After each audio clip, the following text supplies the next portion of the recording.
નમસ્કાર દોસ્તો, આજે આપણે એક એવા યુવાનની વાત કરવા જઈ રહ્યા છીએ જેની સામે ઊભા રહેતા મોટા મોટા દિગ્ગજો પણ વામણા લાગે છે. જ્યારે આ યુવાન રસ્તા પર નીકળે છે ત્યારે ટ્રાફિક થંભી જાય છે અને લોકો તેને જોતા જ રહી જાય છે. અમે વાત કરી રહ્યા છીએ ઉત્તર પ્રદેશના મેરઠના રહેવાસી કરણસિંહની. માત્ર 18 વર્ષની ઉંમર અને ઊંચાઈ આશરે 8 ફૂટ 2 ઇંચ. હા, તમે સાચું સાંભળ્યું. આ ઉંમરે આટલી ઊંચાઈ કુદરતનો કોઈ ચમત્કાર જ લાગે છે. કરણસિંહની આ સફર જન્મથી જ અસાધારણ રહી છે. જન્મ સમયે જ કરણનું વજન 7 કિલોથી વધુ અને લંબાઈ 25 ઇંચ કરતાં વધુ હતી, જે એક નવજાત શિશુ માટે વર્લ્ડ રેકોર્ડ હતો. ત્યારથી જ કરણે ગિનેસ વર્લ્ડ રેકોર્ડ્સમાં પોતાનું નામ નોંધાવવાની શરૂઆત કરી દીધી હતી. જ્યારે તે માત્ર 8 વર્ષનો હતો ત્યારે તેની ઊંચાઈ 6 ફૂટ 6 ઇંચ હતી. એટલે કે જે ઉંમરે બાળકો રમકડાથી રમતા હોય તે ઉંમરે કરણની ઊંચાઈ એક પુખ્ત વયના પુરુષ કરતાં પણ વધારે હતી. આ અસાધારણ ઊંચાઈ પાછળનું કારણ તેમના જનીનો અથવા જીન્સ છે.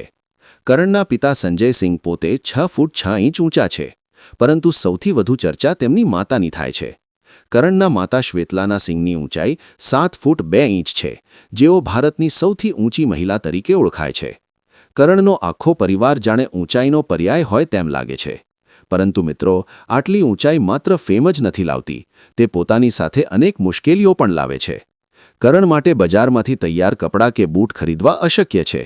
તેના કપડાં ખાસ દરજી પાસે સીવડાવવા પડે છે અને તેના માપના બૂટ વિદેશથી મંગાવવા પડે છે અથવા ઓર્ડર આપીને બનાવડાવવા પડે છે. જ્યારે તે ઘરમાં ચાલે છે ત્યારે તેને સતત માથું નમીને ચાલવું પડે છે, જેથી પંખા કે દરવાજા સાથે તે અથડાય નહીં. સાધારણ પલંગ પર સૂવું તેના માટે એક મોટો પડકાર છે. તાજેતરમાં કરણસિંહ ત્યારે વધુ ચર્ચામાં આવ્યા જ્યારે તેમનો એક વિડિયો ભારતના પ્રખ્યાત રેસલર ધ ગ્રેટ ખલી સાથે વાયરલ થયો.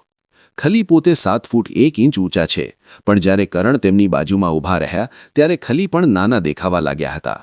આ વિડિયોએ આખા દેશનું ધ્યાન કરણ તરફ ખેંચ્યું હતું.